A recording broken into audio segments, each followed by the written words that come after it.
I, Rachel, 34 years old, never expected betrayal would come in the form of a casual text message on a Tuesday afternoon. Great news! I'm quitting my job to find myself. Jason's totally supportive. We calculated that $2,000 monthly from you should cover our bills while I explore my purpose. Family helps family, right? My sister Amanda's words glowed on my screen, stunning me with their entitlement. My fingers trembled as I typed my response, not my responsibility. Little did I know this was just the beginning of a war within my own family. Before I dive into this unbelievable story, where are you watching from? Hit that like button and subscribe if you've ever had a family member who expected you to fund their life choices. Trust me, you'll want to see how I finally stood up for myself after years of being taken advantage of. To understand the audacity of Amanda's request, you need to know our history. Unlike my sister, I've been working since I was 16 years old. My first job was at a local grocery store, stocking shelves on weekends and after school. When college came around, my parents made it clear they could only contribute minimally to my education. "We just don't have enough for both of you," they'd say, though somehow they always had enough for Amanda's needs. I pieced together scholarships, student loans, and worked 30 hours a week at a campus coffee shop to make ends meet. My social life suffered, but I graduated with a marketing degree and immediately started climbing the corporate ladder. For years, I lived with roommates in a tiny apartment, took public transportation, and brown-bagged my lunch to save every penny. Only last year, at 33, did I finally pay off my student loans, a moment of freedom I celebrated alone in my apartment with a bottle of champagne I'd been saving for exactly that occasion. My current position as marketing executive at a tech firm didn't happen by accident. I worked 60-hour weeks, took on projects nobody wanted, and consistently delivered results that got me noticed. My financial stability has been hard-earned and recent. The values of self-reliance and responsibility weren't just principles I admired, they were survival mechanisms. Amanda, on the other hand, has lived a completely different life. 3 years younger than me at 31, she's always been my parents' golden child. When she wanted to attend an expensive private college, my parents took out a second mortgage on their house. Her first car was a high school graduation gift, not a used sedan like most teenagers get, but a brand new compact SUV because safety is important for our baby girl. Her pattern of entitlement extends to her work life. In the 8 years since college, she's had 6 different jobs, none lasting longer than 18 months. Each departure followed the same script. The workplace was toxic, her boss didn't appreciate her talents, or the job was stifling her creativity. Each time, she'd quit. Often without another position lined up, and float financially with help from our parents, or, increasingly, from me. I still remember when she quit her marketing coordinator position 3 years ago. I was visiting our parents for Sunday dinner when she proudly announced she'd walked out after her boss disrespected her by asking her to redo a presentation. "But did you talk to HR?" I asked, concerned about her financial stability. "I don't need to justify my worth to anyone," she replied, while our parents nodded approvingly. 2 weeks later, she called me asking for $800 to cover her rent, just until I find something better. That something better turned out to be an administrative assistant role at a local real estate office, a job she constantly complained was beneath her potential, despite having no specialized skills or certifications that would qualify her for more advanced positions. The family dynamic that created this situation has deep roots. Our parents, both teachers with modest incomes, somehow always found extra resources for Amanda while expecting me to make do with less. When I needed braces, I was told to wait until my parents' tax return came in, but when Amanda wanted to attend an expensive summer camp that same year, the money materialized without question. This pattern continued into adulthood. At family gatherings, my parents would gush about Amanda's free spirit and creativity, while my career achievements were acknowledged with brief congratulations before the conversation moved on. I was cast as the responsible one who didn't need attention or support, while Amanda required constant nurturing and assistance. At our last Thanksgiving dinner, Amanda hinted at big life changes coming soon, with a secretive smile, while Jason, her husband of 3 years, nodded enthusiastically beside her. I felt a knot form in my stomach, sensing these changes might somehow involve me, but I pushed the feeling aside. Jason has been a catalyst for Amanda's worst tendencies since they met 4 years ago. A part-time barista with perpetual aspirations to make it big in the music industry, he's perfectly content to live in the house Amanda's parents helped them buy as a wedding gift with a substantial down payment. His contribution to their household seems limited to encouraging Amanda's dissatisfaction with normal work life. Amanda's talent is being wasted answering phones, he told me once at a family barbecue, despite the fact that her job involved little more than that because she'd never invested time in developing professional skills. Over the past year, the requests for small loans from the couple had increased. First, it was $200 for an unexpected car repair, then $350 for a utility bill they'd forgotten to budget for. Most recently, $1,200 for a once-in-a-lifetime opportunity for Jason to attend a music networking event in Nashville. None of these loans were ever repaid, despite my increasingly direct reminders. Each time I brought up repayment, Amanda would look hurt.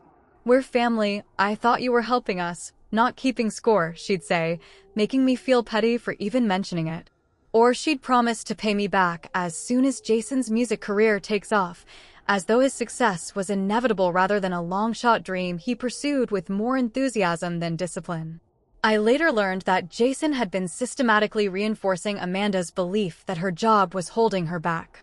"You could be doing so much more," he'd tell her, without specifying what that more might be or how she might prepare herself for it. According to our cousin Morgan, who remained close to Amanda, Jason had been planting the idea that Amanda deserved a sabbatical to find her authentic purpose for at least 6 months before that fateful text message arrived on my phone.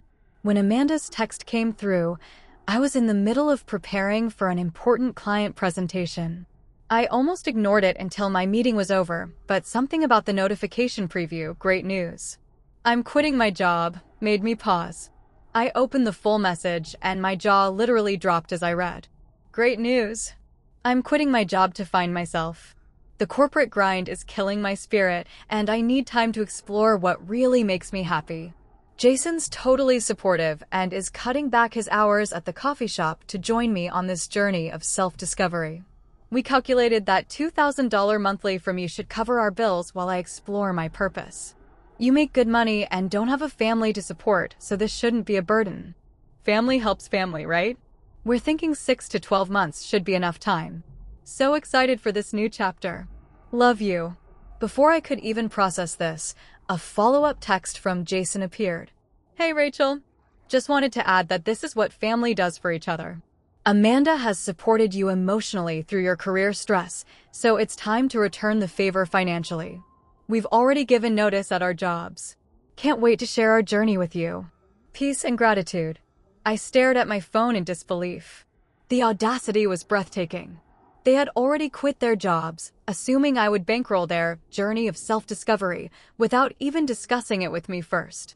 And what emotional support was Jason referring to?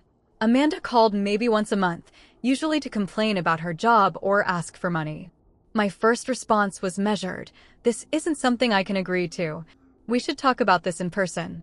Within minutes, my phone rang. Amanda was crying before I even said hello. "I can't believe how selfish you're being," she sobbed. "I've supported you through everything, and the one time I asked for help, you shut me down. Amanda, you're asking me for $24,000 or more without any discussion." "That's not a small favor," I replied, trying to keep my voice calm despite the client notes scattered across my desk and the meeting starting in 20 minutes. "It's just money," she shot back, her tone shifting from hurt to indignant. "You're choosing money over my happiness and mental health." "I'm suffering in this job, Rachel." "Suffering." I heard rustling, and then Jason's voice came on the line. "Your sister is having a breakdown over this toxic work culture," he said, his voice dripping with condescension. "Do you really want to be the reason she stays trapped in a system that's crushing her spirit?" I want to support Amanda's happiness, I replied carefully, but I can't financially support two adults who've chosen to quit their jobs without a plan. We have a plan, Jason countered. Amanda needs space to explore her passions. She's thinking about starting a wellness blog or maybe becoming a life coach. These things take time to develop. And what about your music career? I asked pointedly. That's the beauty of this arrangement, he said, without a trace of irony. I'll have more time to network and create while Amanda finds her path. It's win-win. Except for me providing all the money, I noted. The conversation continued in circles, with Amanda returning to the phone in tears, accusing me of never supporting her dreams and being obsessed with corporate materialism. When I asked about their savings or how they planned to cover expenses if my support didn't materialize, Amanda dropped the bomb that they'd already given notice at their jobs, effective at the end of the month, just 2 weeks away. We didn't think you'd say no, she admitted. Mom and Dad always say how well you're doing. After ending the call with a firm but gentle refusal, I managed to compose myself enough to get through my client presentation. But that evening, my phone lit up with a call from my mother. Amanda is absolutely devastated, she began without preamble. She called us sobbing about how you refused to help her during a life crisis. Mom, she's asking me for thousands of dollars so she can quit her job without a plan, I explained. She needs to find herself, Rachel. Not everyone is wired for corporate life like you are, my mother replied. Your father and I would help more, but we're on a fixed income since retirement. So I should fund her lifestyle because I chose to build a career. I asked, incredulous. Family supports family, my father's voice broke in. They were on speakerphone. When your sister needs help, you step up. That's what we raised you to do. And what about personal responsibility? I countered. Isn't that also something you raised us with? Don't be so cold, my mother sighed. You're all alone in that city, focused on nothing but work. Maybe helping your sister would give you some meaning beyond your job. That comment stung more than I wanted to admit. My parents had often hinted that my focus on career advancement was somehow a character flaw rather than a necessity or an achievement to be proud of. According to their worldview, Amanda's dependence on family was healthy and normal, while my independence was portrayed as lonely and sad. The conversation ended with no resolution, but the following morning, a group text arrived from Amanda. I'm giving you 1 week to reconsider your decision. This is about more than money. It's about whether you value family or not. If you can't support us now, when we really need you, I don't see how we can maintain a relationship going forward. Jason added his own separate text an hour later.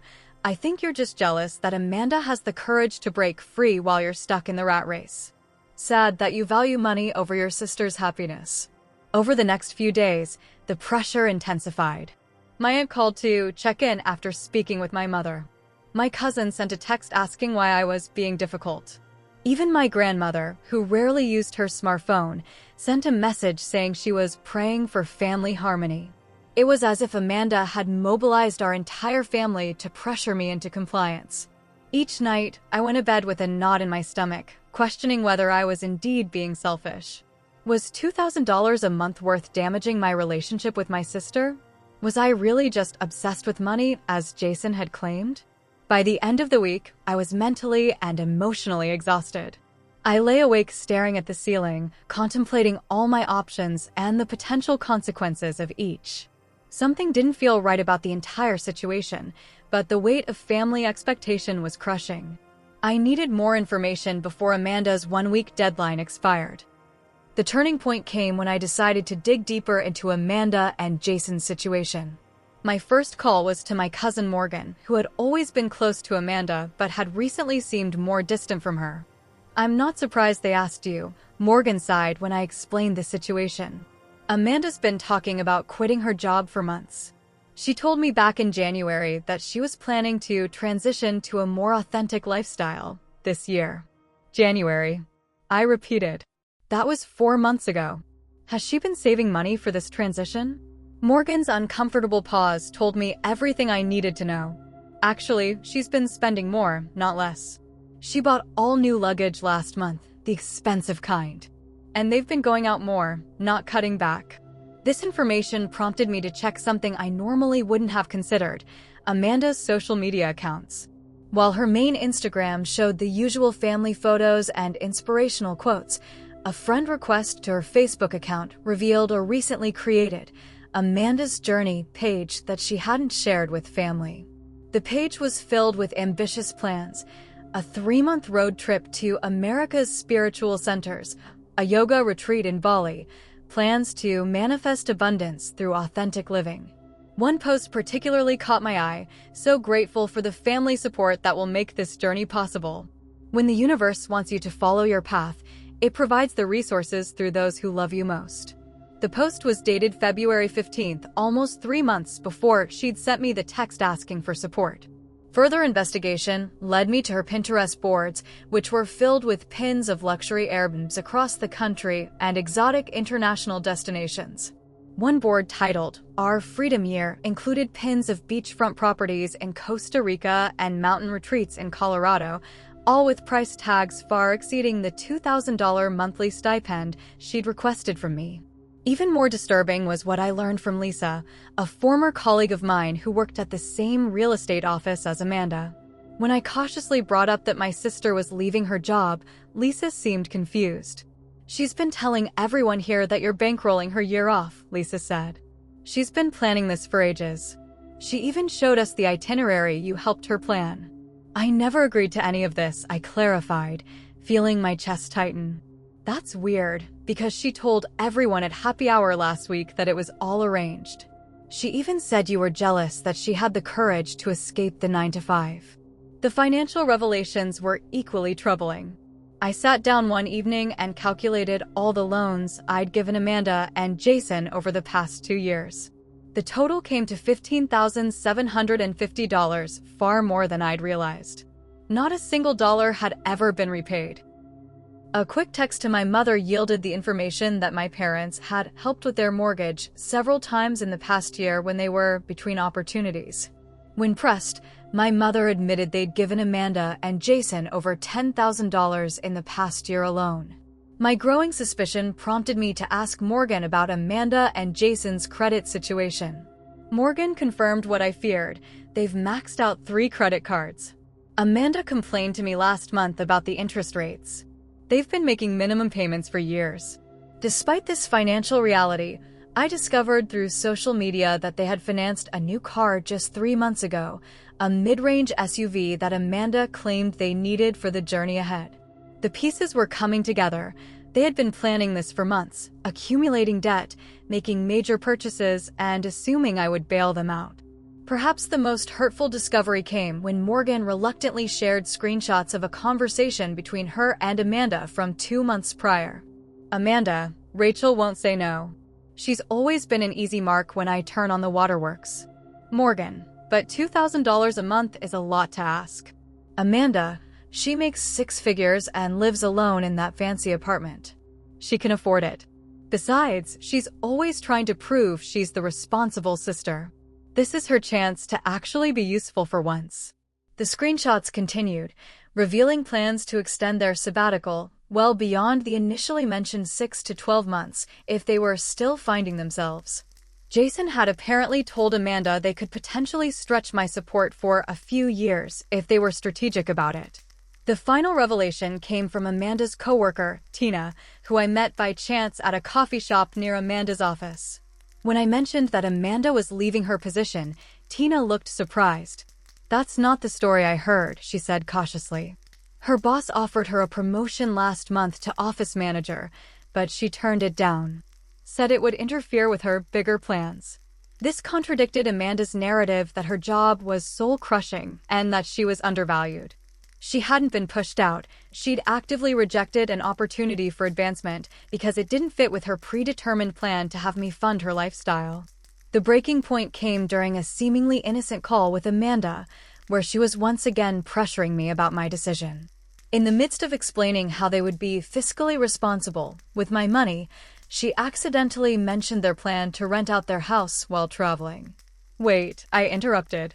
"You're planning to rent out the house Mom and Dad helped you buy and still have me pay your bills?" Amanda stumbled over her words. "Well, we need to cover the mortgage, and the rental income would just help with our travel expenses." So you'd be double dipping, I clarified. Getting rental income and my money. It's not like that, she protested, but then Jason's voice came through in the background. Just tell her the 6 months might turn into a bit longer, he said, apparently unaware I could hear him. Once we get started on this journey, we might need a year or two to really find our path.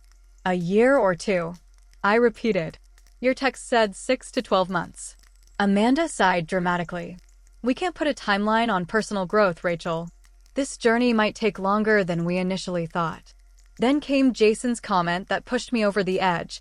Your money would finally be used for something meaningful, instead of just sitting in your bank account. As if my hard-earned savings were somehow being wasted by not funding their extended vacation. As if my career and financial goals meant nothing compared to their spiritual journey. I need to go, I said abruptly, ending the call before I said something I might regret. That night, I lay awake again, but this time with clarity rather than confusion. This wasn't about family helping family. This wasn't about emotional support or mental health. This was a calculated plan to take advantage of me, and it had been in the works for months. The betrayal cut deep, but it also steeled my resolve. Not only would I stand firm in my refusal, but I would also address the years of manipulation that had led to this moment.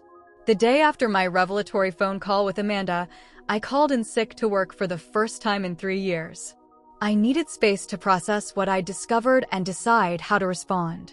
My initial reaction was pure anger. I wanted to call Amanda immediately and confront her with everything I'd learned. But I knew that approach would only lead to denial, tears, and ultimately more family pressure on me to capitulate. Instead, I decided to channel my emotions into a methodical response.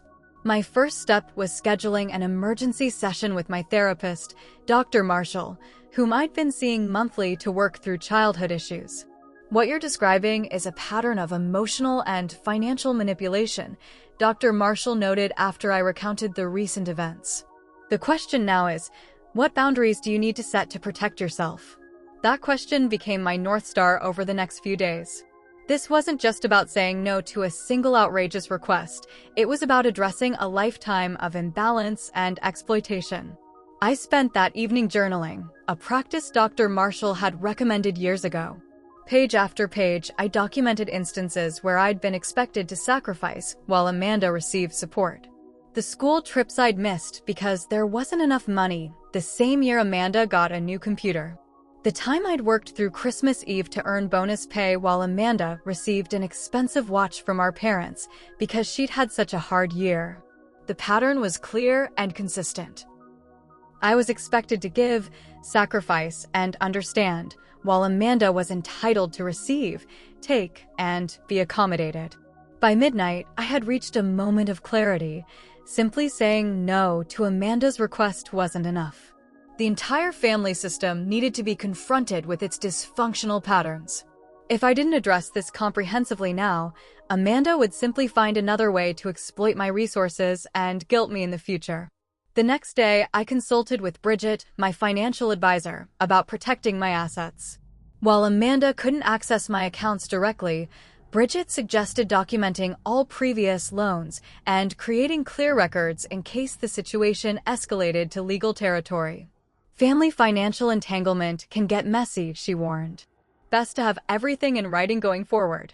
With Bridget's help, I created a comprehensive spreadsheet of every dollar I'd given Amanda and Jason over the years, including dates, stated purposes, and any texts or emails promising repayment.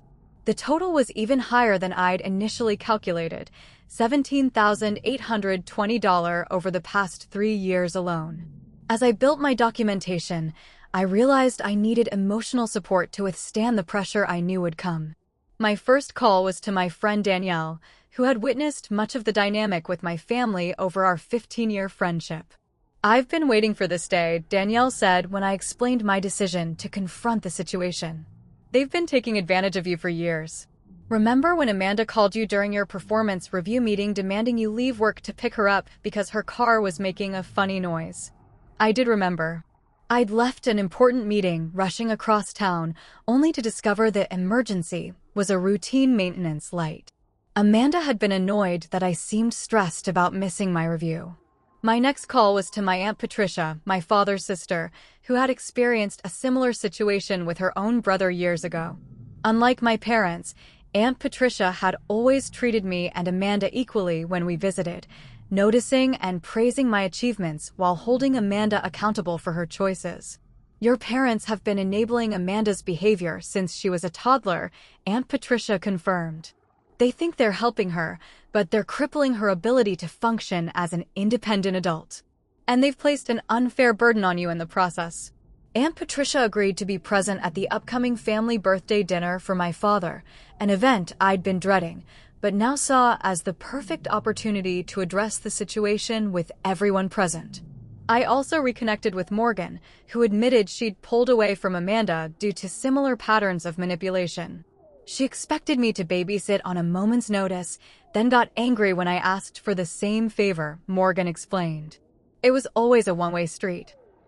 With my support network in place, I developed a three-part plan to address the situation.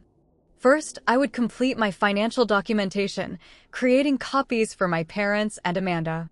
The facts needed to be undeniable. Second, I would prepare for a public but respectful confrontation at my father's birthday dinner, where the entire family would be present. This wasn't about humiliating Amanda, but about bringing the dynamics into the open where they couldn't be denied or minimized.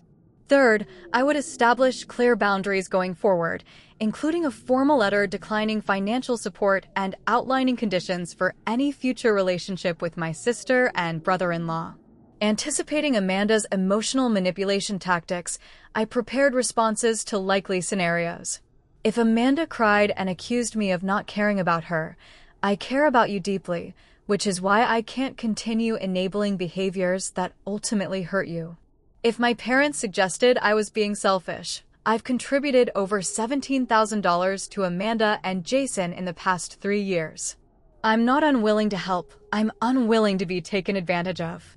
If Jason accused me of being materialistic, working hard and being financially responsible isn't materialism, it's adulthood. If family members suggested I was overreacting, I have documentation of a pattern of behavior that spans years. This isn't about one request, it's about a relationship dynamic that needs to change. I rehearsed these responses with Danielle, who played the roles of Amanda, Jason, and my parents in turn. By the end of our practice session, I felt more confident in my ability to stay calm and clear even under emotional pressure. The final piece of preparation was the hardest, accepting that this confrontation might permanently damage some family relationships. My parents might never fully understand or support my position. Amanda might choose to cut me off rather than accept responsibility for her actions. Extended family might take sides, creating awkward dynamics at future gatherings. You have to be prepared for the worst-case scenario, Dr. Marshall advised during our follow-up session. Ask yourself, is maintaining these unhealthy relationships worth the cost to your financial security and emotional well-being? After careful consideration, I determined that the potential loss of these relationships, painful as it would be, was an acceptable risk compared to a lifetime of exploitation and resentment. With that difficult decision made, I felt a weight lift from my shoulders. For perhaps the first time in my adult life, I was putting my own well-being first without guilt or apology.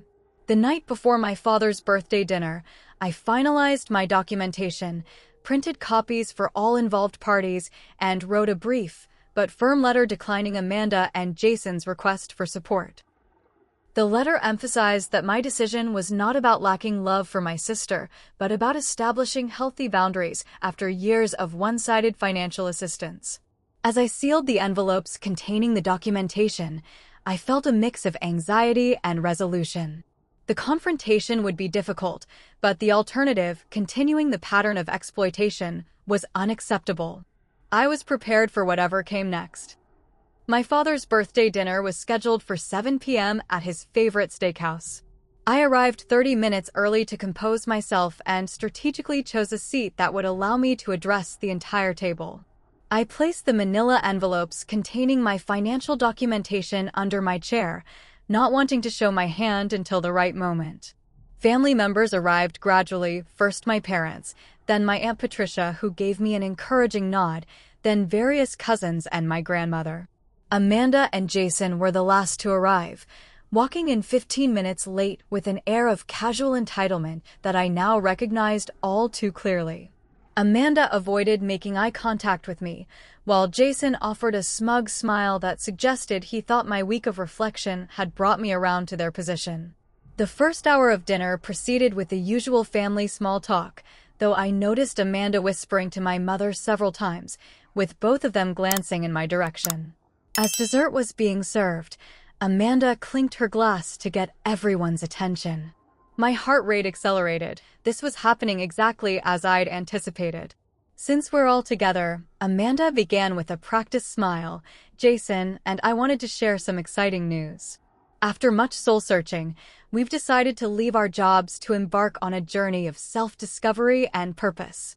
We'll be traveling, exploring spiritual practices, and finally pursuing our true callings without the constraints of 9-to-5 jobs. Approving murmurs circulated around the table. My grandmother patted Amanda's hand affectionately. "How wonderful, dear. It's important to follow your heart. We're so proud of you for having the courage to make this change," my mother added, beaming. Then came the moment I'd been waiting for. Amanda turned to me, her expression a perfect blend of expectation and slight challenge.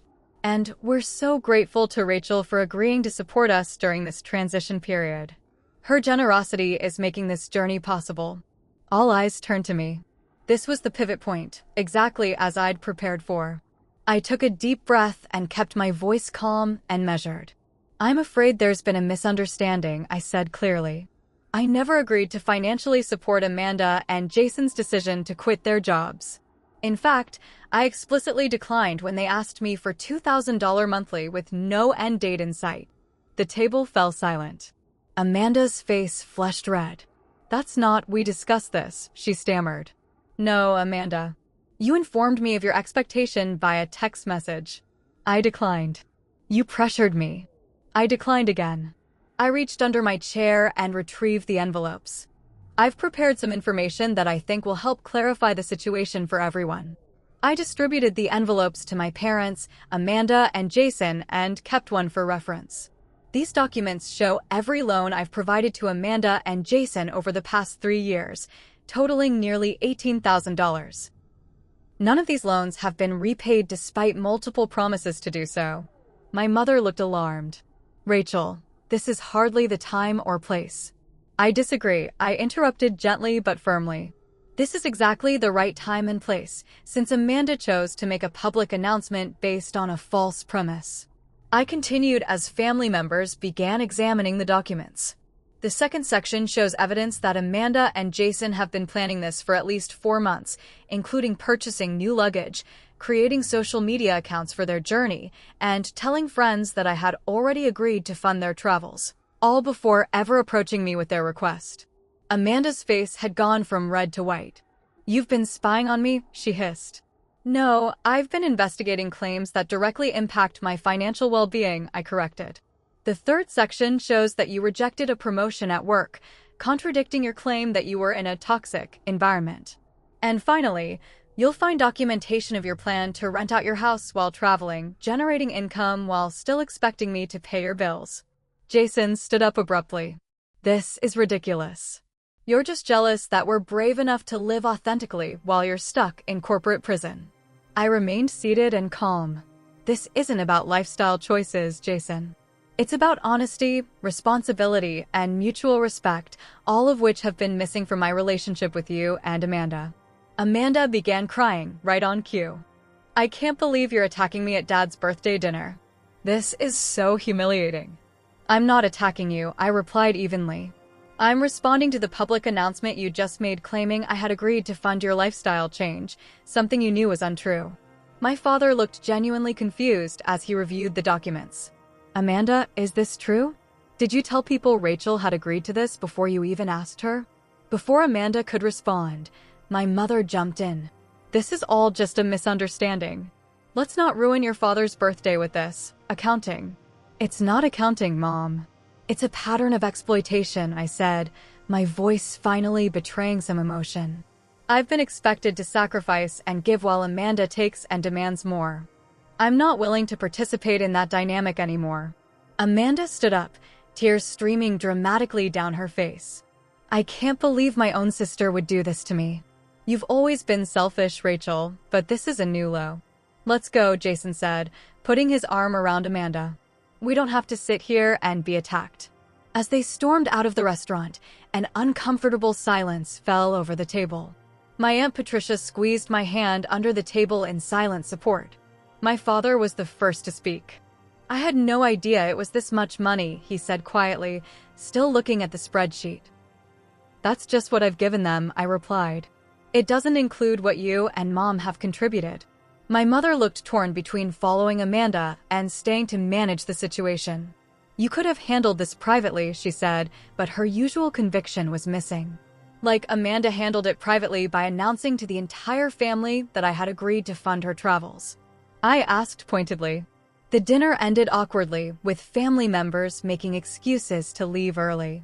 As I expected, the aftermath was immediate and intense. Within an hour of returning home, my phone was flooded with texts from Amanda, ranging from furious accusations to wounded pleas. I can't believe you humiliated me in front of everyone. This is unforgivable. If you had concerns, you should have talked to me privately instead of creating a spectacle. I thought you loved me. How could you do this to your own sister? Please call me. We can work this out. I'm really hurting right now. I didn't respond to any of these messages, following Dr. Marshall's advice to give everyone time to process the information I'd presented. The next morning, I received supportive texts from Aunt Patricia and, surprisingly, from my cousin Thomas, who wrote, "Been watching this dynamic for years. About time someone said something. Stay strong." By contrast, my grandmother called to express her disappointment in my public attack on Amanda, though she admitted she hadn't read the documentation I'd provided. Family matters should remain private, she insisted. The most challenging response came 3 days after the dinner, when my parents showed up unannounced at my apartment on Sunday morning. We need to talk about how to fix this situation, my mother said as they settled uninvited on my living room couch. Amanda is absolutely devastated. There's nothing to fix, I replied. I've made my decision not to fund Amanda and Jason's lifestyle change. That decision is final. But the family is in chaos, my father argued. Your grandmother is upset, Amanda isn't speaking to anyone, and Jason's mother called us to say you've caused Amanda to fall into depression. I took a deep breath. I understand this is uncomfortable, but Amanda and Jason's reaction to being told no is not my responsibility to manage. My mother looked genuinely perplexed. But you've always been the one who steps up, who makes peace. That's your role in the family. That role hasn't served me well, I replied. And it's prevented Amanda from developing the resilience and responsibility she needs as an adult. The conversation continued in circles for nearly 2 hours, with my parents alternating between guilt trips, appeals to family harmony, and occasional moments of genuine reflection on the patterns I'd identified. They left without resolution, my mother tearful and my father quiet and withdrawn. The situation escalated further when I received a call from my office manager the following day. I got a strange call from someone named Jason, she reported. He said there was a family emergency and you needed to be reached immediately. When I offered to transfer him to your extension, he said something about you avoiding his calls and tried to get your cell phone number from me. This violation of my professional boundaries was the final straw. I called my attorney that afternoon and scheduled a consultation to discuss options for addressing Amanda and Jason's increasingly intrusive behavior. The family conflict had moved beyond a private disagreement. It was now threatening my professional reputation and peace of mind. The week following my father's birthday dinner brought an escalation I hadn't fully anticipated. On Tuesday morning, I was in a client meeting when my assistant interrupted with an urgent message. Amanda was in the lobby, crying and causing a scene.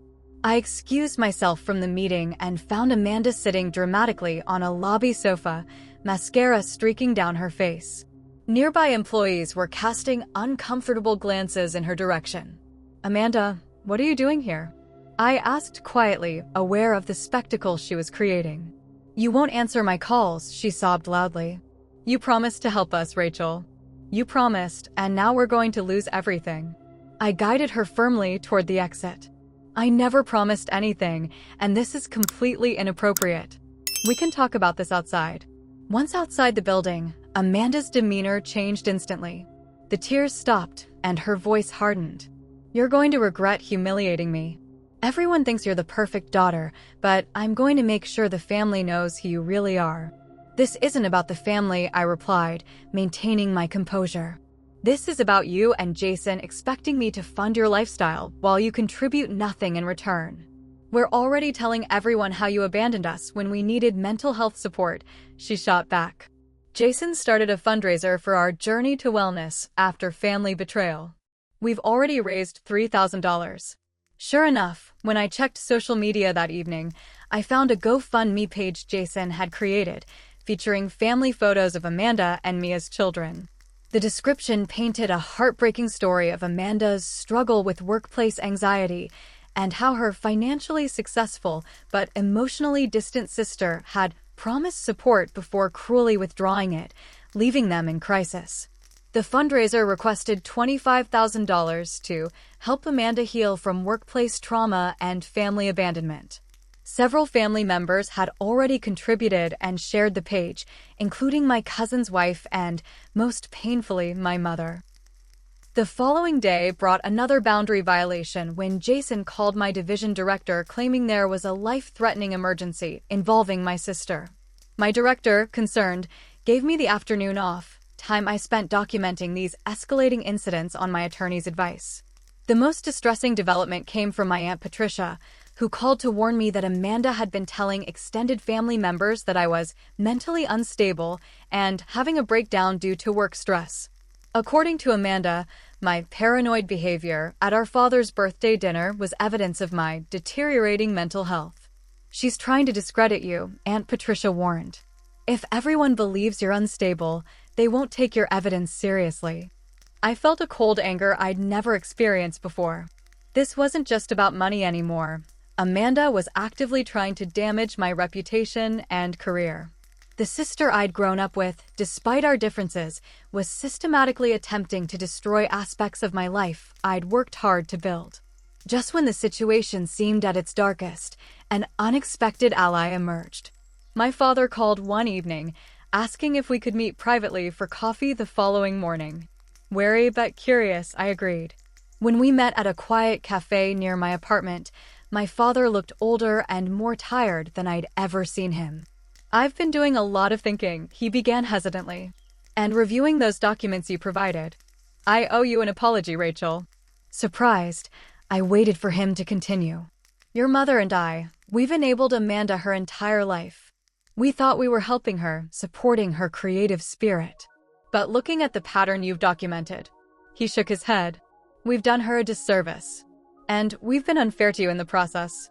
My father revealed that he'd gone through their financial records and been shocked to discover they'd given Amanda and Jason over $45,000 in the past 5 years alone, money they couldn't really afford as they approached retirement. I always thought it was just occasional help, he admitted. But seeing it all added up.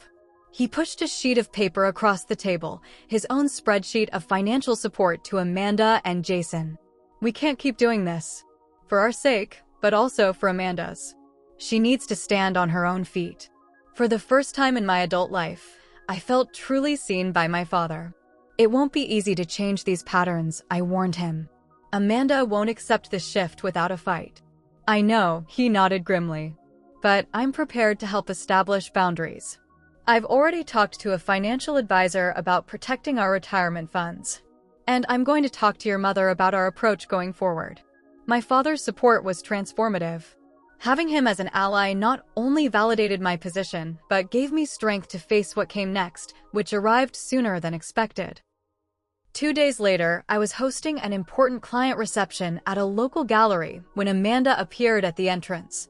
Before security could intercept her, she marched directly to where I was speaking with the client CEO and interrupted loudly. I need to talk to my sister right now, she announced. She's abandoned our family in a time of crisis. The room fell silent. The CEO looked uncomfortable and other clients turned to stare. I maintained my professional composure and smiled apologetically to the CEO. Would you excuse me for just a moment? I need to address this personal matter. I guided Amanda firmly toward a private corner of the gallery. You need to leave immediately, I said in a low, controlled voice. Not until you explain why you're destroying our family, she replied, loud enough for nearby guests to hear. We needed you, Rachel. You have all this money and success, and you can't even help your own sister when she's suffering. Security approached, and I nodded to indicate they should stand by. Amanda, you're at my workplace event. If you don't leave voluntarily, security will escort you out. Is that really how you want this to go? Go ahead, she challenged. Prove to everyone what I've been saying, that you care more about your precious career than your own family. I signaled to security, who approached Amanda professionally. Ma'am, we need you to come with us, please. As they escorted her toward the exit, Amanda called out, ask her what kind of person refuses to help her sister's mental health journey. Ask her why she'd rather see her family suffer than share her wealth. After Amanda was removed, I briefly addressed the room. I apologize for the interruption. Unfortunately, sometimes personal boundaries must be maintained even with family. Now, shall we continue our discussion of the new campaign? The CEO looked at me with newfound respect. Handled like a true professional, she commented quietly. Later that evening, I received a text from Amanda threatening consequences for having her forcibly removed from the gallery. This latest escalation, coming after the workplace disruptions and social media campaign, pushed me to take more formal action. The next morning, I met with my attorney, who advised sending a cease and desist letter to Amanda and Jason, documenting the pattern of harassment and workplace disruptions. We also began preparing paperwork for a potential restraining order if the behavior continued. I authorized my attorney to send a formal letter outlining all instances of harassment, the false claims made on the fundraising page, and the workplace disruptions, with a clear statement that any further such actions would result in legal consequences. Additionally, I worked with a financial specialist to create a formal audit of all loans provided to Amanda and Jason, with a demand for repayment or a structured payment plan. While I didn't expect to recover the money, the formal documentation established that these were indeed loans, not gifts, contradicting Amanda's narrative. Finally, I drafted a clear statement for family members clarifying my position, the evidence supporting it, and my request that they not serve as intermediaries in this conflict. I sent this only to family members who had directly contacted me about the situation, making it clear that while I valued our relationship, I would not discuss Amanda's financial demands further. With these protections in place, I awaited Amanda's response to the cease and desist letter, unsure whether it would escalate the conflict further or finally establish the boundaries I needed. The waiting was difficult, but for the first time in this ordeal, I felt I had regained control of the situation. The cease and desist letter had an immediate effect, though not the one I expected. Rather than provoking another round of escalation from Amanda and Jason, it triggered my parents to finally take decisive action. My father called the day after the letter was delivered to inform me that he and my mother had arranged a family meeting at their house that weekend, with Amanda and Jason required to attend. This has gone far enough, my father said firmly. Your mother and I have been talking, and we've decided it's time for everyone to address this situation directly. When I arrived at my parents' home that Saturday, I was surprised to find not only Amanda and Jason, but also Aunt Patricia and my grandmother. Amanda sat stiffly on the couch, eyes red but dry, while Jason slouched beside her with a sullen expression. My mother looked nervous, clasping and unclasping her hands, while my father stood with uncharacteristic authority. We're here to resolve a situation that has gotten completely out of hand, my father began once everyone was seated. Rachel has shown us documentation that paints a concerning picture, and Amanda's recent behavior has crossed several lines. My mother nodded in agreement, a small gesture that nonetheless sent a powerful message that my parents were presenting a united front. With my father's encouragement, I calmly presented the evidence I had compiled, the timeline of Amanda and Jason's planning, the loans never repaid, the fundraiser with false claims, and the workplace disruptions. I spoke factually, without accusation or emotion, letting the evidence speak for itself. When I finished, there was a long silence. Then, to my astonishment, my father spoke up with a firmness I'd rarely heard from him. "Your mother and I have enabled this behavior for too long," he said, looking directly at Amanda. "We thought we were supporting you, but we've actually prevented you from developing independence and responsibility. That ends today." Amanda began to protest, but my father raised his hand. "Let me finish. We've added up what we've given you and Jason over the past 5 years. It's over $45,000, money that should have gone to our retirement. We can't continue this pattern for our sake or for yours." My mother, though visibly uncomfortable, nodded in agreement. "We love you, Amanda. That will never change. But loving you doesn't mean funding a lifestyle you haven't earned." Amanda's face crumpled, and for the first time, I saw tears that didn't seem calculated for effect. "But what are we supposed to do?" she asked, her voice small. "We've already quit our jobs." "You'll need to find new ones," my father replied simply. "And you'll need to live within your means, like everyone else." Jason started to object, but my grandmother, who had been quietly observing, interrupted him. "Young man, I've sat back and watched this situation unfold, and I owe Rachel an apology. I was too quick to judge without knowing the facts." She turned to me with genuine remorse in her eyes. "I'm sorry, dear. You were right to stand your ground." Amanda broke down completely then, not in the theatrical way I'd seen so many times before, but with genuine, body-shaking sobs. "I don't know how things got so out of control," she managed between breaths. "I just thought, everyone always helped me. I didn't think it was wrong to expect it." In that moment, I felt a complex mix of emotions, vindication, certainly, but also a surprising wave of compassion for my sister. She had been shaped by the same family dynamic that had forced me into self-reliance. We had both been damaged by it, just in different ways. "The fundraiser will be taken down immediately," my father said firmly to Jason, who nodded without meeting anyone's eyes. "And you will issue a public apology for the false claims made about Rachel." Jason started to protest, but fell silent when Amanda placed a hand on his arm. "We'll do it," she said quietly. "I'm sorry, Rachel. I really am." The meeting concluded with my parents outlining a new approach to family support. They would help Amanda and Jason with job search resources and resume assistance, but no direct financial support. Any future financial help would be formalized as loans with clear repayment terms. Most importantly, I would not be expected to contribute financially to Amanda's needs, a boundary my parents explicitly endorsed. In the weeks that followed, the transformation in my family dynamic was remarkable. The fundraiser was removed, and Jason posted a brief but clear apology acknowledging that their claims had been emotional and inaccurate. Amanda, after some initial resistance, found a new administrative position at a different real estate office, with slightly higher pay than her previous job. My parents followed through on their commitment to change. When Amanda called asking for help with a car repair the following month, my mother gently redirected her to look into payment plans with the mechanic rather than offering to cover it. It was a small moment, but it represented a significant shift in their approach. My relationship with my parents improved in ways I hadn't anticipated. My father began asking about my career with genuine interest rather than dismissing it as corporate stress. My mother, though she struggled more with the changes, made visible efforts to acknowledge my achievements and respect my boundaries. Perhaps most surprising was the gradual shift in Amanda herself. 3 months after the family meeting, she invited me to lunch, her treat, she emphasized. Over sandwiches at a modest cafe, she spoke with a self-awareness I'd never heard from her before. "I've been doing a lot of thinking," she said, stirring her iced tea. "And some therapy, too." Dad insisted, and for once, I think he was right. She looked up at me with clear eyes. "I've been entitled my whole life.